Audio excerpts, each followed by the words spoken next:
Testing 1, 2, 3. All right, we got audio. Good.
Hello, Margot.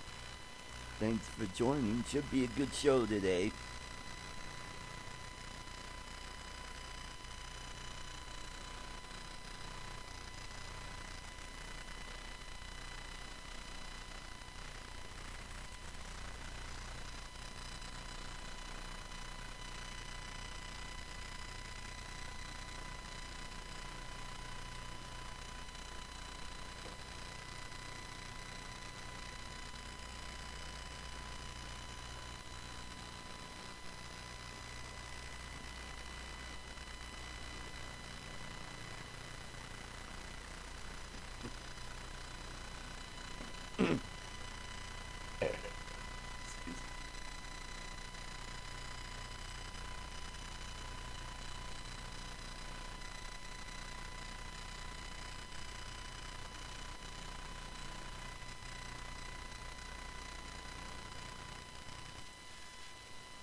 live in 2 minutes and 50 seconds.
Welcome to Art's Place, conservative talk from a different view. From the Casablanca studio in Golden, Colorado. Hosted by Art Carlson. At 4'6", liberals fear him, and conservatives love him. He's definitely a giant among men. Now, here's your host, Art Carlson.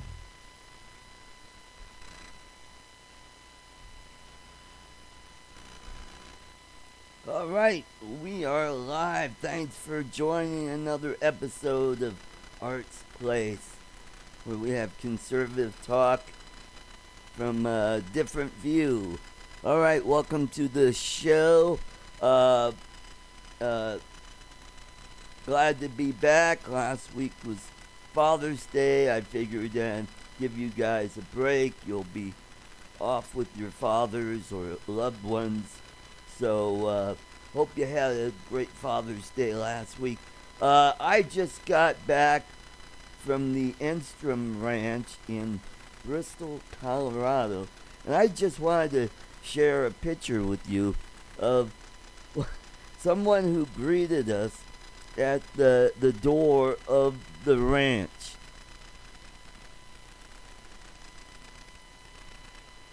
Now, this is a multi-line skink, and they are a very beneficial lizard down in southeast Colorado. They live out on the plains, and they eat mostly ants, but they eat small bugs, and this little critter was really, he didn't care that I was there. He actually came up to me, and he was only a few inches away from me.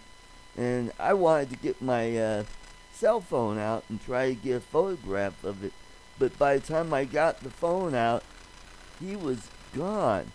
But that was a cute little critter. They're This one that I saw was about 6 or 8 inches long, and I know they get up to 10 inches or maybe 12 at the maximum. But they're a cute little thing, aren't they? Yeah. So had a great time down at the ranch. Did a lot of fishing. Got the drone out.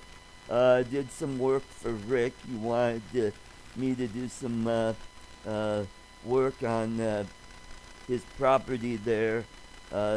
Fences. He wanted to check some fence lines and how his crops were doing. So that was a good experience for me. That was kind of my first real gig as a drone pilot now. And oh boy, we just had we got a nice little storm here. Also, Friday night, Rick and I did a little bit of storm chasing, where this huge storm was headed our way. So we got out our cameras and took some good pictures. I took some video, which I'll probably post on Facebook later. And it was quite a storm. I mean, it looked like a funnel cloud might form out of it, because over on the neighbor's property to the north of us, you could see some debris coming up from his land there. So there was quite a bit of wind. So we went into his workshop, and it started to rain pretty good. And then we got some hail, and we got some 1-inch size hail, which really made a racket on that metal roof of that little shop that he's got there, where he's got his tractor, and you can put your vehicles in there, and his ATV. Did a lot of fishing there. The first day the fishing was kind of slow because it was after the storm, and it was really windy and cold. I had to wait for I'm waiting for the sun to come out to kind of warm me up. But I caught a lot of carp, and they're fun to catch. I mean, yeah, they're not much for eating unless you know how to eat or serve carp, and I've never had it. Anyway, you gotta be a connoisseur of carp.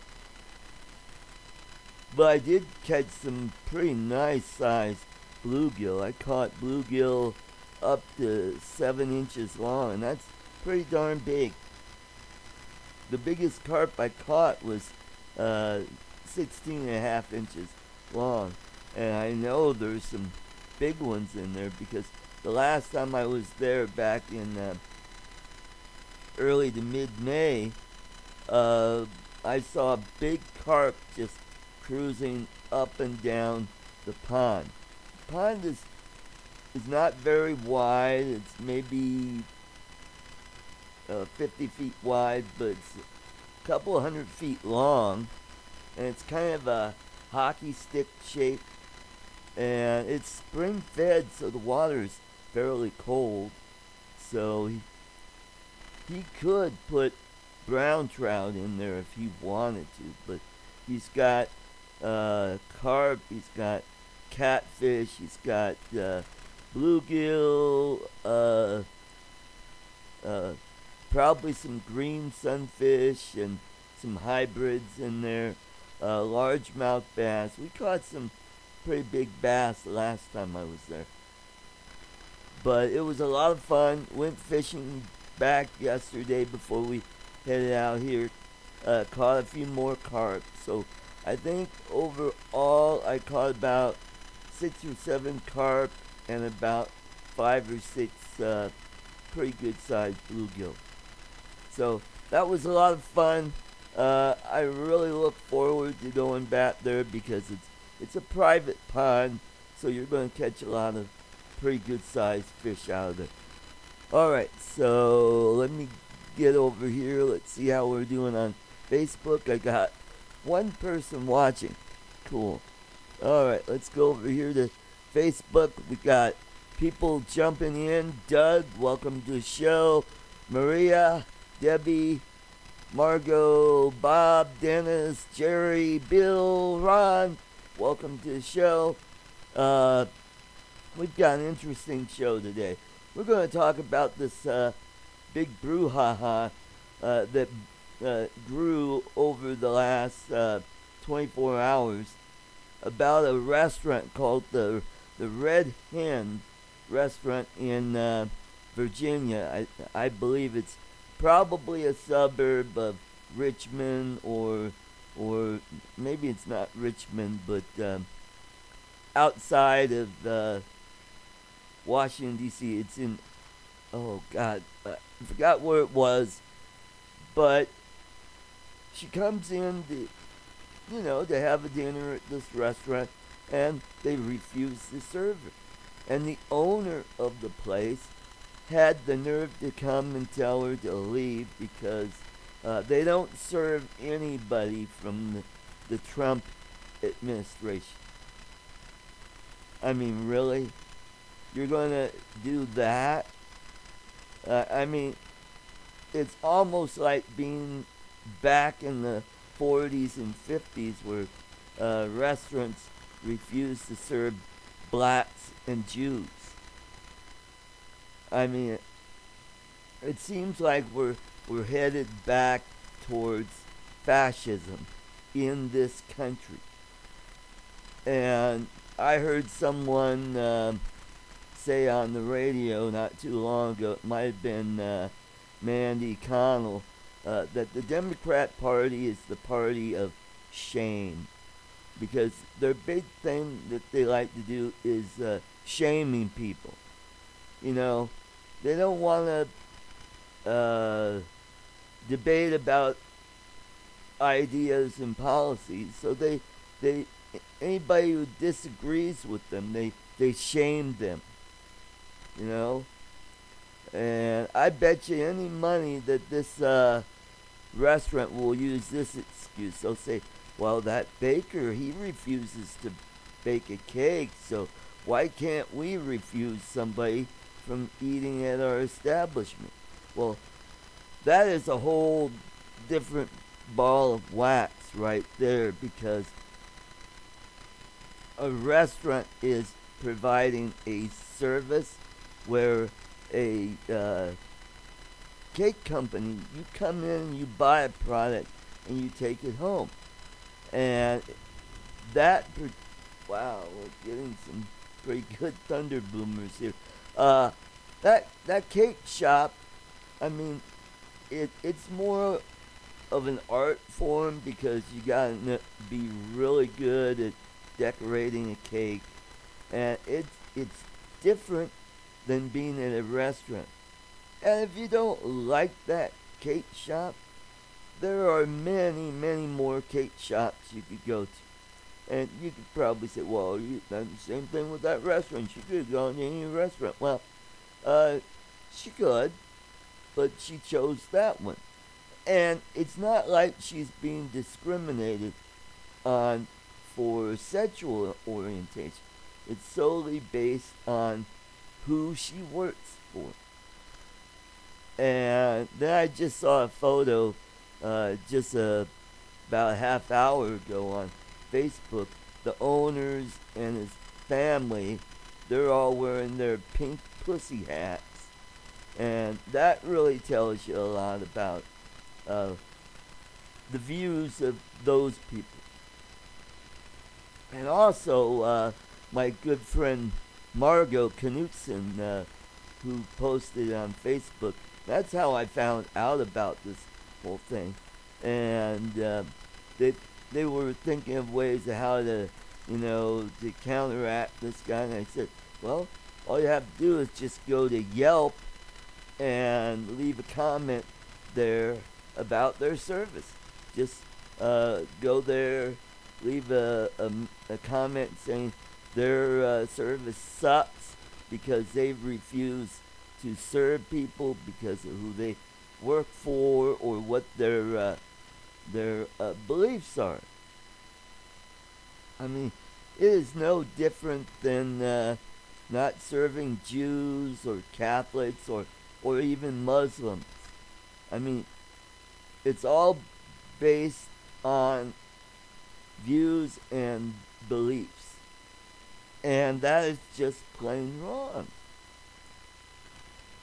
So, I mean, the Democrat Party claims they're the party of tolerance. But they're not. They're the least tolerant people out there. And it goes against everything that America stands for. And the Democrat Party used to be they claimed they were the party of the people. Now, they're the party of power.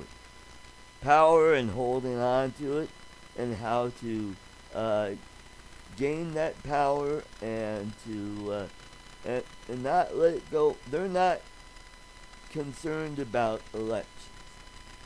Give you a case in point. We had some conservatives elected to the Jefferson County School Board. So, instead of thinking, all right, we lost this one, we'll get them at the next election. No, what they did is they had a recall. They didn't bother to let these people serve out a full term. So they had a recall based on lies and untruths. And sadly, the county clerk and recorder allowed this petition to go on the ballot. Evidently, she got some really crappy advice from the county attorneys saying, you better let this go on or else the county will be sued, and that costs a lot of money. And on that respect, they're probably right, because the teachers union and the Democrats, they have very deep pockets, and they could have had this lawsuit going for years and years, and it would have depleted the revenues of the county, and we can't have that. So I was ticked off for, ever since then. I used to be really ticked off at clerk and recorder Faye Griffith, but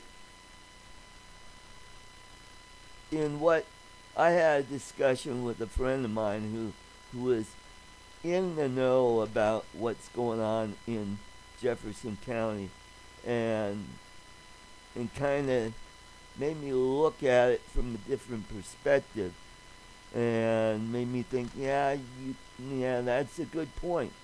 That's a good point.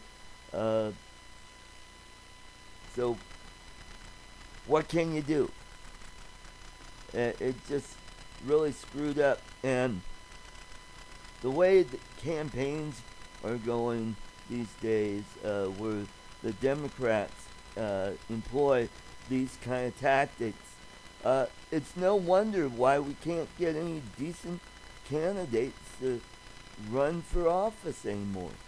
Because why would anybody want to run for office if your the business that you have may suffer from it, because there might be a boycott of your business, or you and your family will be harassed? I mean, take in point that idiot comedian Tom Arnold, who I know personally, tweeted that he was going to harass Barron Trump at his school because of Trump's policy over illegal immigrants from Mexico. And I just thought, you know what, that is even a stupid, almost as stupid as his ex-wife's comment that she made about Valerie Jarrett. And I've worked with Tom. I've worked with him a few times, and he's a marginal comic.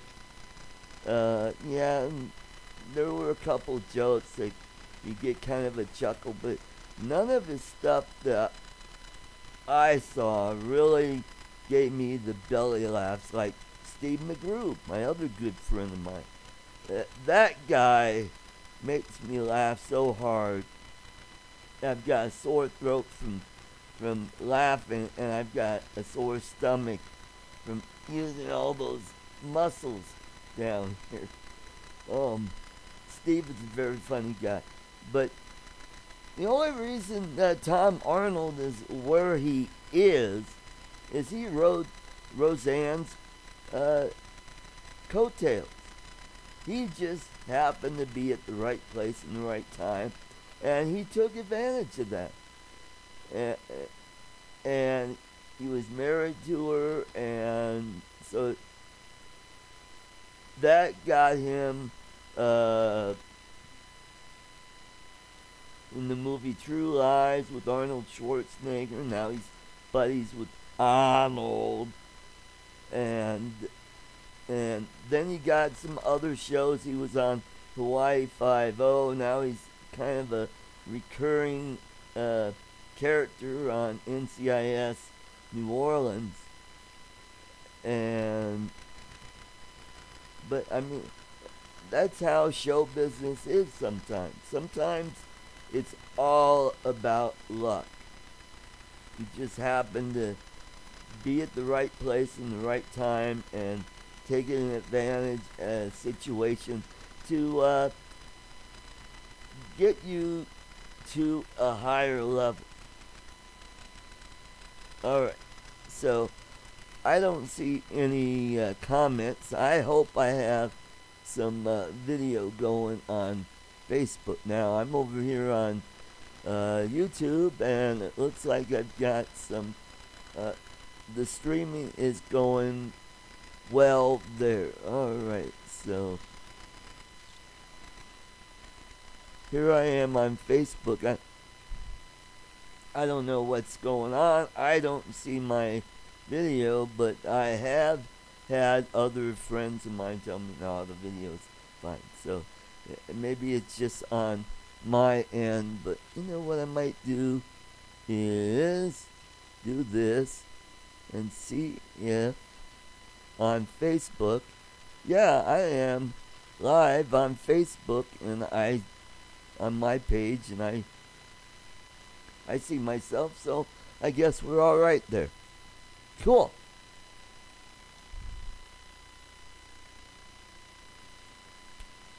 So that's what's going on there. It looks like fascism is on the rise in this country. And it's been building up and building up. And I think what really pushed it over the edge is, I think, this advent of social media really gave power to these tactics. Excuse me. Here, I got a little tickle in my throat.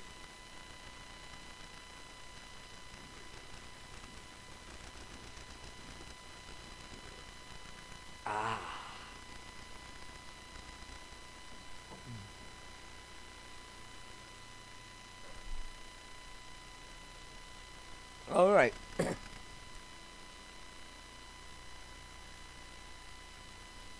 So speaking of underhanded tactics, I've been following the primary that's been going on. This is primary season here in Colorado, which the election is Tuesday. So we're going to find out who is running for governor on the Democrat side and on the Republican side. And we have a primary for state treasurer on the Republican side. We have a three-way race there, and it looks like it's a toss-up for any of those three. So any one of those three could be our nominee. And then there are a few House races and state Senate races across the state. Jerry Sonnenberg, he's in a primary. Uh, I think he does a good job for his district out there in the Julesburg area. And you know, if you want to get stuff done for your farmers out there, you gotta. It's called leadership. It's called working with people to get legislation that helps your district. So you got that. And then we have a really interesting House race here in Jefferson County. You have two candidates. You have Colin Larson and Frank Francone. Now, Colin Larson, he vowed that he was going to, run a clean campaign. And that was until Frank Francone and his RMGO buddies decided to launch the first negative salvo at him. So what they did is they claimed that Colin Larson was pro-choice. He wasn't pro-life. So Colin decided, you know what? You're going to start those false rumors. Then here's something. And he just fired both barrels at Frank Francone. I mean, he nuked the guy. He found out doing some opposition research, and this is coming from Colin Larson from his campaign. It's not me. I'm just a messenger. I'm just telling you folks what they found. Back in the 90s, when Frank Francone lived in Los Angeles, he was arrested for possession and distribution of crack cocaine. And he was found guilty, sentenced to a 9-year sentence. But what they did is they cut a deal. Rather than sending him to prison, they put him on, I think, an ankle monitor and said, keep your nose clean, and then we could, reduce your sentence here. You could do it time served. So he did that. And not only does he have a drug conviction, he also has a domestic violence arrest. So you have that added. And I'm wondering, is Jefferson County going to elect a convicted drug dealer and wife beater? I mean, it's up to them. I'm not a big fan of RMGO, and I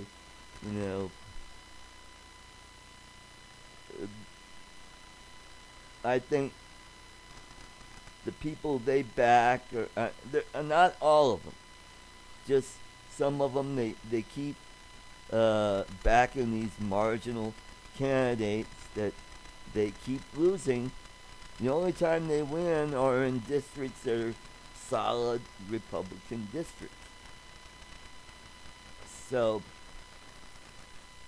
and RMGO is not very well liked in the state. I mean, they tried to run candidates over on the Western Slope, and they've been soundly defeated time and time again because they don't like those kind of candidates. And what Dudley Brown and RMGO does is they like to use underhanded dirty tactics. And every time they do that, it backfires on them. Case in point, Janet Joshi from Colorado Springs. Uh, he defeated Larry Liston. And Janet, I believe, served 2 terms. And Larry ran again against him. And so instead of Janet just running on, hey, this is what I did while I served, and I did this, this, and this. I saved you money, and blah, blah, blah. No, he had to go negative. I mean, and not in a nice way, too. I mean, he went full scorched earth, and it cost him the election. And that's a tactic of RMGO candidates when they are in a primary, knowing that if they're behind, then they have to go full negative. And I think that's why Frank Francone decided to use the he's not pro-life enough. You know, why couldn't Frank just run on ideas? Say, hey, this is what I believe, and I don't think Colin believes in that, and blah blah blah. But hey, we're all Republicans. We're pretty much all of us. I think 99.9% of the time that we are in agreement on the Second Amendment and pro-life. And to challenge somebody on that, that's a non-starter. That's like, well, he did too. Mommy said, blah blah blah. That's not how you run a campaign. You guys are grown-ups. You got to run on ideas and present yourself in a professional manner.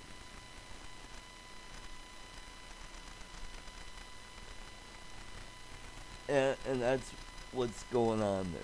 So we've got a really interesting race there. And then we have an interesting race out in Grand Junction. Ray Scott and Dan Thurlow. Dan's kind of a wishy-washy Republican going up against a pretty solid conservative, Ray Scott, although Ray's done some stuff that kind of make me scratch my head, but you know, I take him over Dan. Now Dan, he could have he could easily run for another term for State House, probably win again, but decide after 1 or 2 terms I'm going to run for State Senate. It's like, yeah, and that's a tough nut to crack when you're running against an incumbent. I'm good. Yeah, we got okay. Audio levels are good. Sorry, folks. I gotta check these once in a while because sometimes. One time I did a whole show, no audio. I'm like, oh, crap. And I just don't want to do that again. All right. And what else is going on? We talked about Tom Arnold.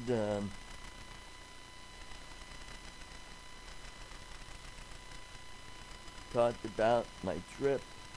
It was a lot of fun. The weather was nice. It was warm and humid down there. It was like 50% humidity, and that's pretty darn humid for that part of the state.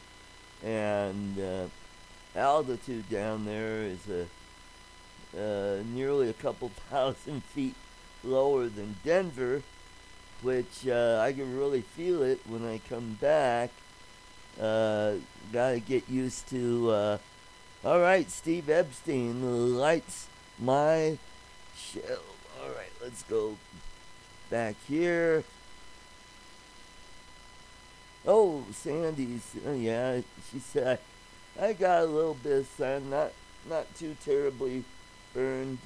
Uh, yeah, I did wear a hat and had sunscreen and bug spray on.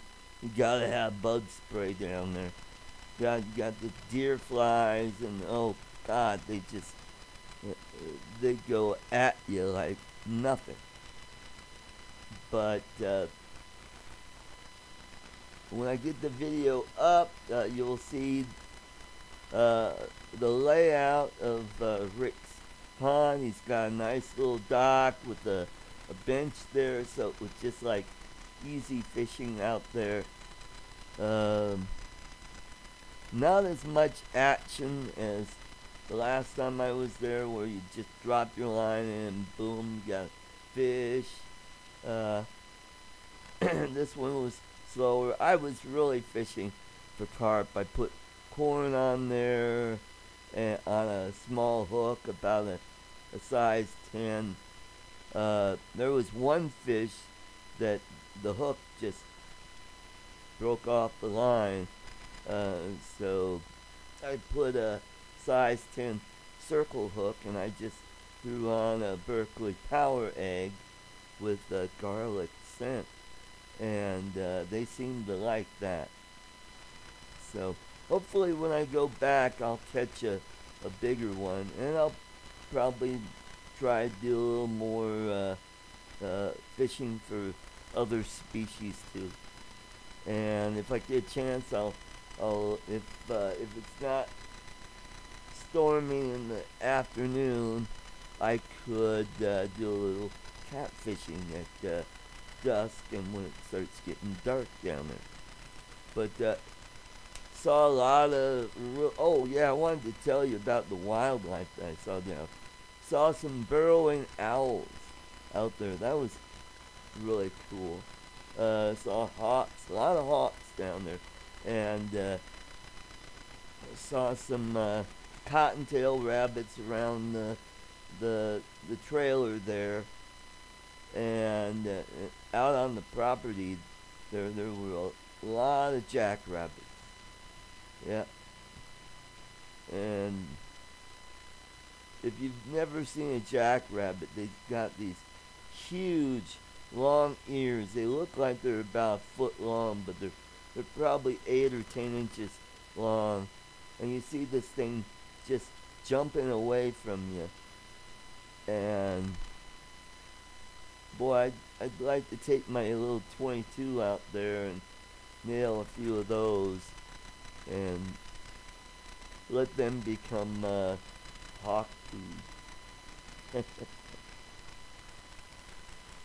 But yeah, it was really was interesting. Went down to Arkansas River that's on this property, and there's a little dam there, and got the drone out and did some stuff.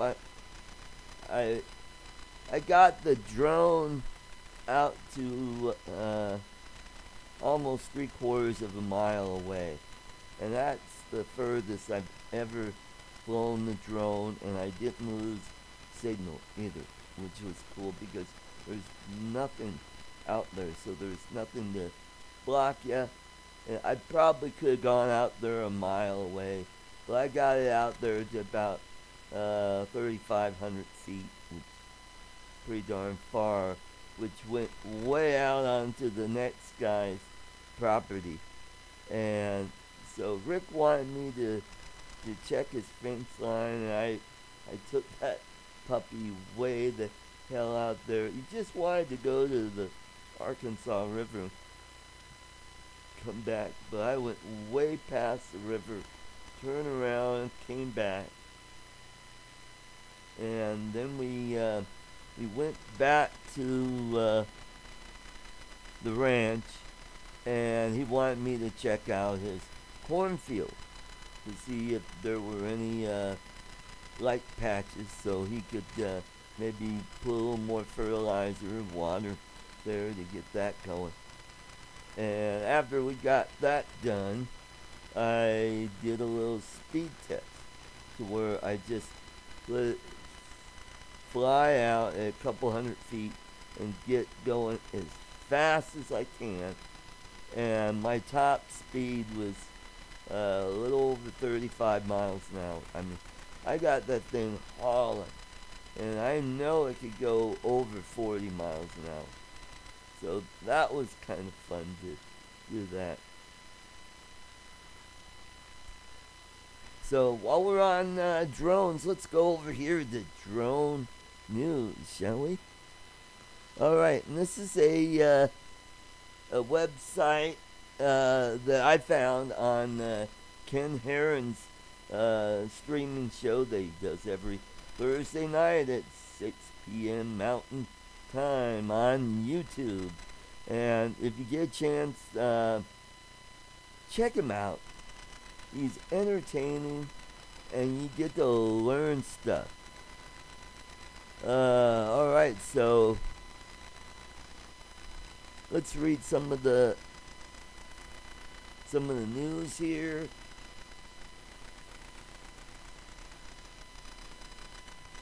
Commercial Drone Alliance meets with White House office on drones over people and security. Huh. That's interesting. Oh, here's a good story. There was a man who was missing, and they employed a drone to look for this guy. And there was a major search launch for Peter Pugh, 75, from Brancaster, Norfolk, after he disappeared following a walk home through the fields on Saturday at about 1700 BST. I guess that's British Standard Time. When it was only when a drone was sent up that Mr. Pugh was spotted in a dense reed beds at Titchwell Marshes on Sunday. So this shows you how a drone could help find people with Alzheimer's or dementia who kind of wander away from the facility that they're living at. So they are instrumental in finding it. Not only that, but here in Colorado during the winter time, you could use them to find stranded motorists or skiers up in the mountains. So that's good news. Okay. Oh, and the Ohio Sheriff's Office uses drone to locate boy's stolen ATV. The Ohio Sheriff's Office says it uses specific tool as part of its efforts to track down a missing ATV on Sunday. A drone. Nice. So, and that's another useful thing for a drone. I mean, drones have so many applications that we are just starting to understand now. So, I've always been interested in aviation. When I was a young lad, I had string-controlled airplanes. You know, the kind that had the little gas-powered engine. You had the little handle with the string to control the elevator on the tail of the aircraft, and you just fly around in circles until it ran out of gas or when it crashed. Those were a lot of fun. And several years back, for Christmas, my brother-in-law got me one of those little tiny remote control helicopters, and I flew that and it was the hardest thing for me to fly because I just couldn't. I it probably would. I'd be all right if I would have been able to practice it with it and get the hover in one spot, but it just seemed like every time I got it up off the ground, it just wanted to take off and then hit a wall and crash and ah. But it wasn't until about a year ago when I got my first drone. I got a Buds 3, and that was just a simple drone without GPS on it. So you had to have really good skills to fly that, and I've crashed it several times. And the only damage I had was when I hit our neighbor's house and it broke one of the props on it. Luckily, it didn't damage the house and nobody was home. I was able to pick it up and get it back and replace the prop on it. But it helped me to become a better pilot because you had to have good skills to get to go forward and to go sideways and to up and down.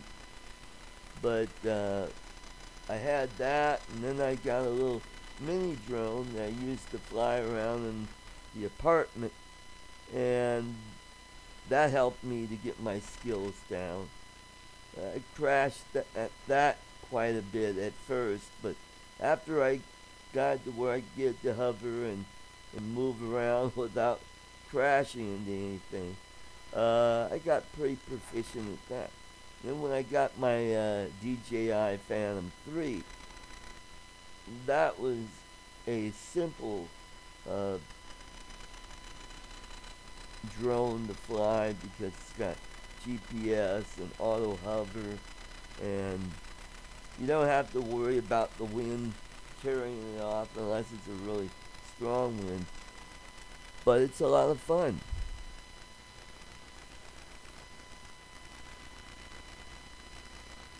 Alright, dangerous drone bill emerges from Senate committee.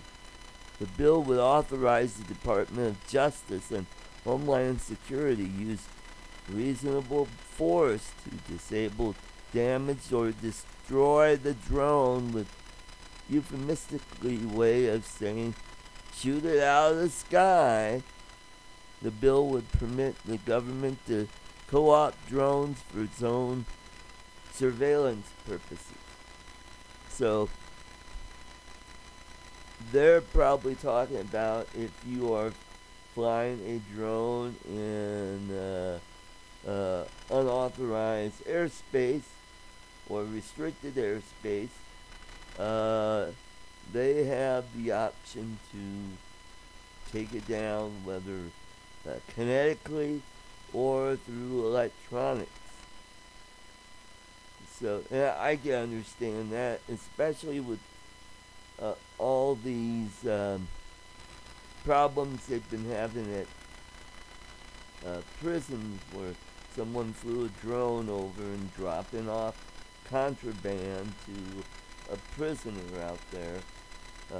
They're dropping off things like cell phones, knives, and drugs, and probably sometimes money, so you could bribe people in the prison.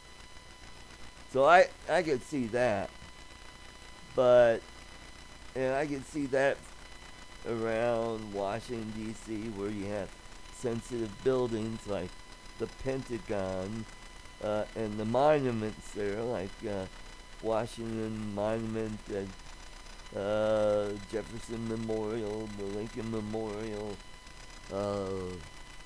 where drones can be used for nefarious purposes. So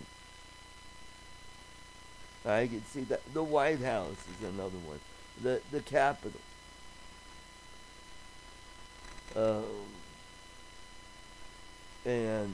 But if you're flying near over a state park, you're not allowed to do that. You can't. You can probably fly over, but you can't launch it from within a park,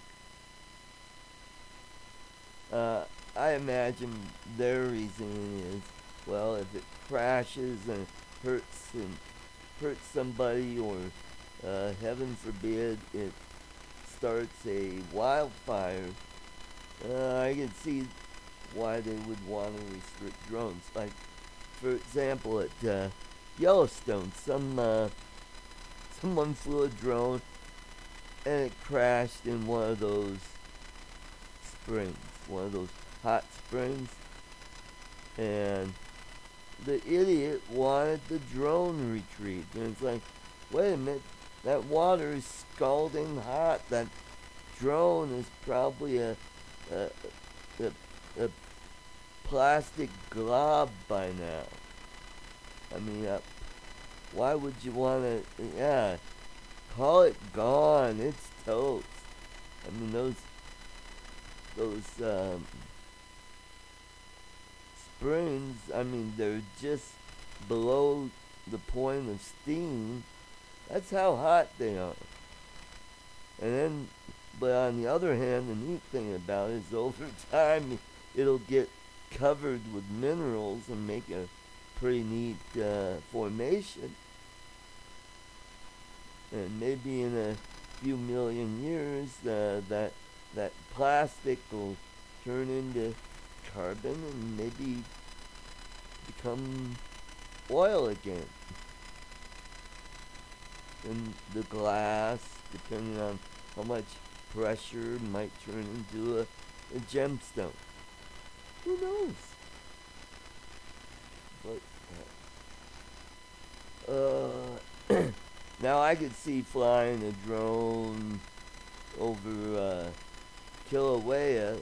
I wouldn't fly an expensive drone over there, because say you're flying along and all of a sudden a blob of lava gets projected and hits your drone, then you're toast, because then that thing is going to land in that little river of lava, and then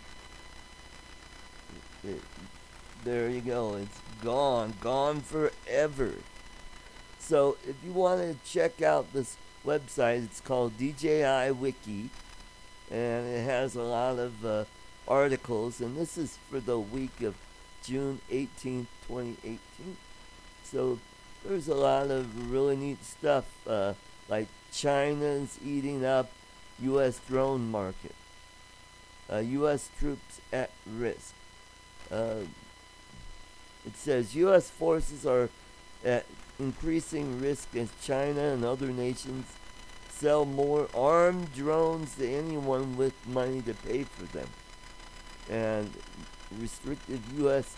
export policies may be making the situation worse, says a news report delivered to the chairman of Joint Chiefs. Wow.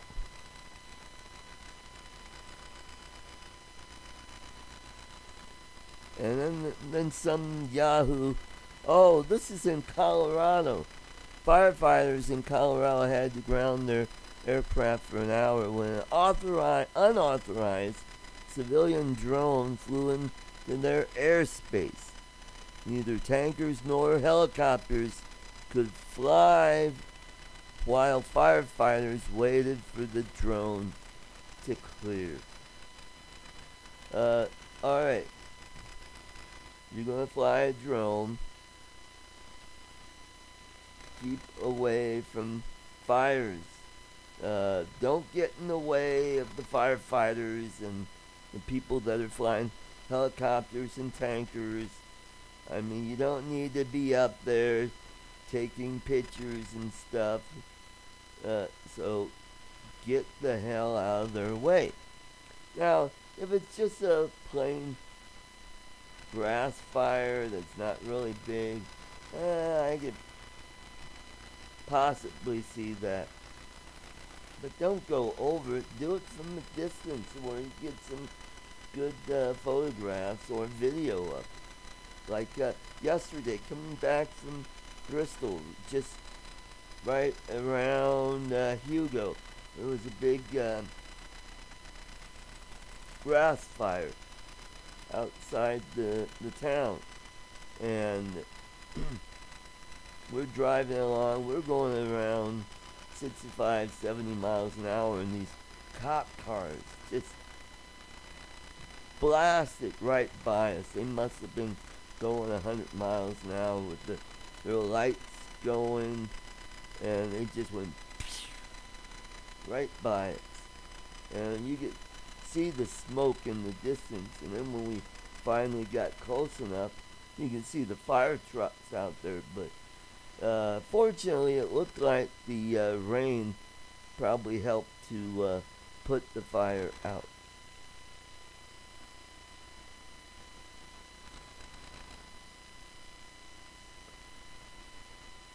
And other thing in drone news, Los Alamos lab is now a no-fly zone. It's like, go figure. That should have been a no-fly zone from day one,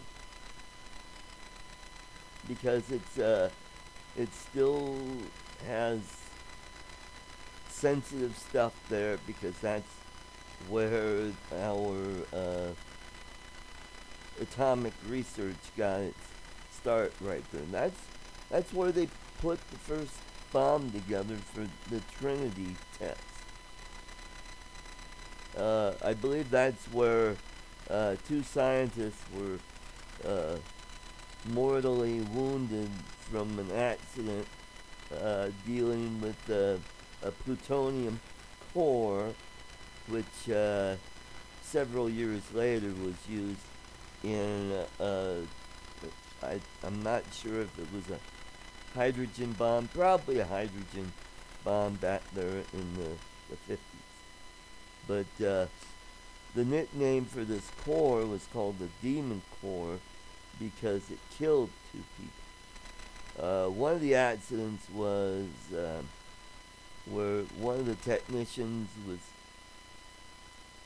holding one of the halves of the sphere with using a screwdriver to while he was taking readings, and the screwdriver slipped and the two halves came together, and it was starting to go critical, and he had to reach over the graphite bricks and pull the halves apart. Otherwise, it would have gone super critical.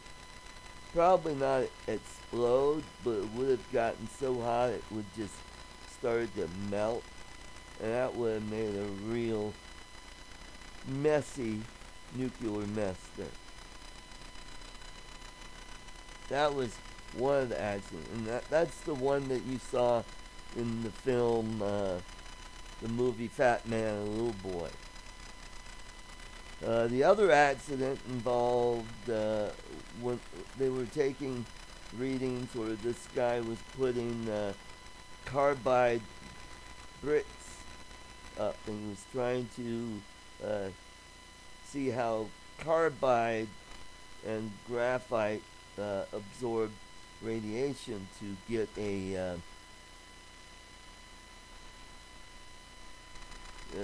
how to get the neutron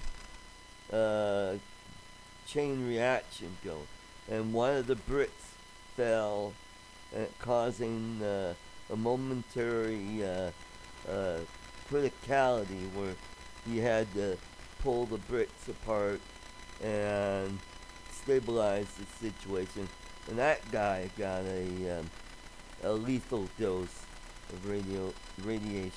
Now, everybody that was in that room, they got irradiated with a pretty good dose of radiation. They didn't die on the spot, but every one of them suffered from cancer when they were well into their 80s.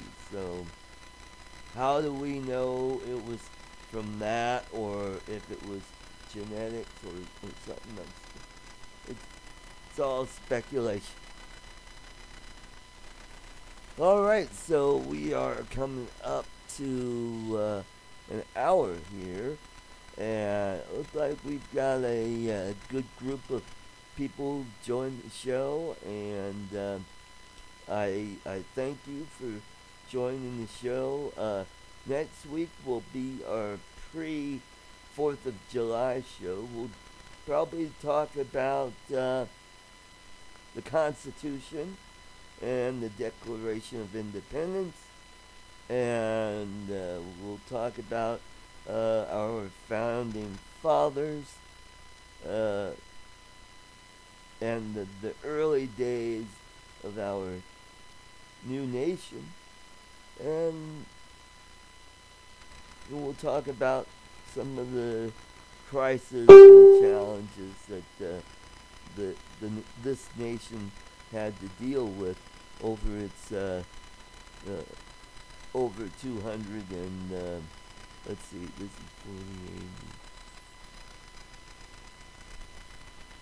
240 something years.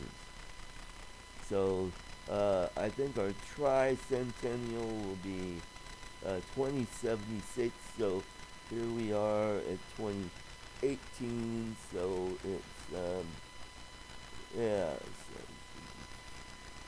So anyway, I can't think about it right now.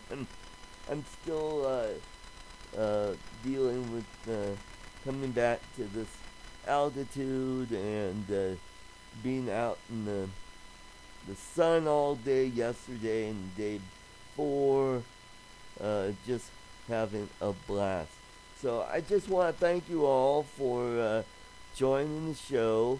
It was a pleasure as always to do this. Oh, Steve says he's yeah, Steve. Those kinds of stuff interest me, and that's the nice thing about YouTube is you get to learn more and more about these things. So until next time, we will see you next week, same time, same back channel. God bless you all. God bless America and the state of Colorado. We'll also talk about the results from the primary on Tuesday. So you have a great Sunday and the rest of the week, and we will see you next time. Bye-bye.